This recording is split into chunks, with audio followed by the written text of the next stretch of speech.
হাবিব ওয়াহিদ জন্ম 15 অক্টোবর 1979 সাল। যিনি হাবিব নামে শ্রোতাদের কাছে বেশি পরিচিত।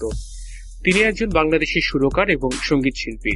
তিনি বাংলা লোকগীতির ফিউশনের সাথে টেকনো এবং শহুরে বিটের সমন্বয়ের জন্য সমাধিক পরিচিত। স্বল্প পরিচিত লোকগীতিকে আরো ভালো সুর দিয়ে রিমিক্স করে সাধারণ শ্রোতাদের কাছে জনপ্রিয় ও গ্রহণযোগ্য করে তুলেছেন তিনি মূলত হাসন রাজা, শাহ আব্দুল করিম, আমির উদ্দিন প্রমুখ মরমী সঙ্গীত শিল্পীদের গানকে কিছুটা পরিবর্তনের মাধ্যমে জনপ্রিয় করে তুলেছেন। এই কারণে অনেকের কাছে তিনি যেমন সমালোচিত হয়েছেন, ঠিক তেমনি তরুণ প্রজন্মের কাছে অত্যন্ত জনপ্রিয় সঙ্গীত শিল্পী হিসেবে খ্যাত হয়েছেন। হাবিব ওয়াহিদ বিভিন্ন শিল্পীর সাথে অনেক জনপ্রিয় গান গেয়েছেন। হাবিবের পিতা ফেরদৌস ওয়াহিদ আধুনিক বাংলা পপ সঙ্গীতের পথদ্রষ্টা ছিলেন। 1970 ও 1980 দশকে ফেরদৌস ওয়াহিদ বাংলা পপ সঙ্গীতকে সম্মানজনক স্থানে নিয়ে গিয়েছিলেন। হাবিব তাই ছোটবেলাতেই তার পিতার কিবোর্ড থেকে সুর করতে শেখেন। পরে তিনি লন্ডনে অবস্থিত স্কুল অব অডিও ইঞ্জিনিয়ারিং এ শব্দ প্রকৌশলে অধ্যয়ন করেন। এই সময় তিনি এশিয়ান আন্ডারগ্রাউন্ডের নিতিনের সাথে কাজ করার সুযোগ পান। হাবিব বেসরকারি বিশ্ববিদ্যালয়ের স্নাতক শ্রেণীর শিক্ষার্থী রেহানকে বিয়ে করেন। সম্পূর্ণ ঘরোয়া ভাবে হাবিব আর রেহানের বিয়ের আনুষ্ঠানিকতা শেষ করা হয়। হাবিব ও তার মায়ের সঙ্গে এ সময় উপস্থিত ছিলেন হাবিবের খালা। পাত্রীপক্ষ থেকেও শুধু একান্ত কাছের কয়েকজন এই বিয়েতে উপস্থিত ছিলেন বলে জানা গেছে।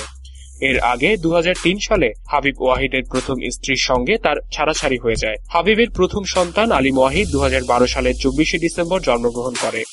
বাবা হওয়ার অনুভূতি প্রকাশ করতে গিয়ে হাবিব বলেছিলেন, অনুভূতি আসলেই প্রকাশ করার মতো নয়। বিশ্বাসই হচ্ছে না আমি বাবা হয়েছি। সব মহান আল্লাহর ইচ্ছা।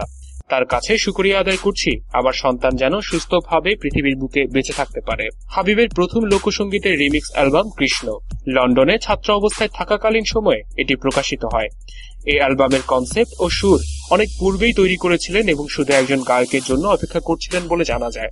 লন্ডনে একজন সিলেটি রেস্তোরাঁর মালিক কায়া ছিলেন একজন অপরিণত গায়ক, যার মতো কণ্ঠই হাবিবের দরকার ছিল। তাদের মিলিত গানগুলো লন্ডনে প্রচন্ড জনপ্রিয়তা অর্জন করেছিল। যখন এই অ্যালবাম কৃষ্ণ শিরোনামে প্রথমবারের মতো বাংলাদেশে মুক্তি পায়, তখন সেটি অসম্ভব জনপ্রিয়তা অর্জন করে। এতে ছিল পুরনো স্বাদের লোকসঙ্গীত এবং পাশ্চাত্যের ইলেকট্রনিক্সের মিশ্রণ, যা বাংলাদেশে প্রথমবারের মতো প্রচলিত হয়। এরপর থেকে হাবিব আরো 2টি অ্যালবাম মুক্তি দেন, যেগুলো হলো 2004 সালে মায়া এবং 2005 সালে মুক্তি পাওয়া ময়না গো। দুটোই বিক্রির তালিকা 1 নম্বরে ছিল। হাবিব এই অ্যালবামগুলোতে নতুন কণ্ঠের আগমন ঘটান। কায়ার পাশাপাশি এতে হেলালকে আনেন, যার কণ্ঠে অনেক অনুভূতি ছিল। জুলি, করিকা, নির্ঝর ইত্যাদি নতুন মুখ ময়নাগো অ্যালবামে হাবিবের সাথে কাজ করেন। হাবিব নিজেও ময়নাগো অ্যালবামের মাধ্যমে গায়ক হিসেবে নিজেকে আত্মপ্রকাশ করেন। হাবিবের পিতা ফেরদৌস ওয়াহিদ ও মিলন মাহমুদ ময়নাগো অ্যালবামে গান গেয়েছেন।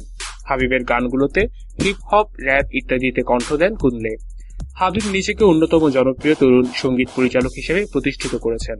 তাছাড়া তার আরো নিজের কিছু একক অ্যালবাম বের করেন।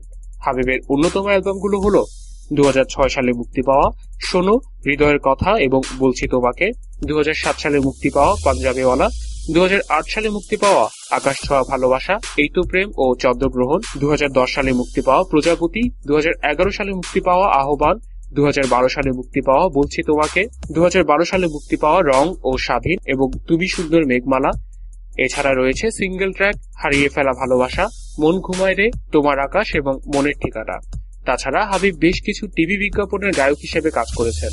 হাবিব ওয়াহিদ তার কাজের স্বীকৃতি হিসেবে পেয়েছিলেন বেশ কিছু পুরস্কার।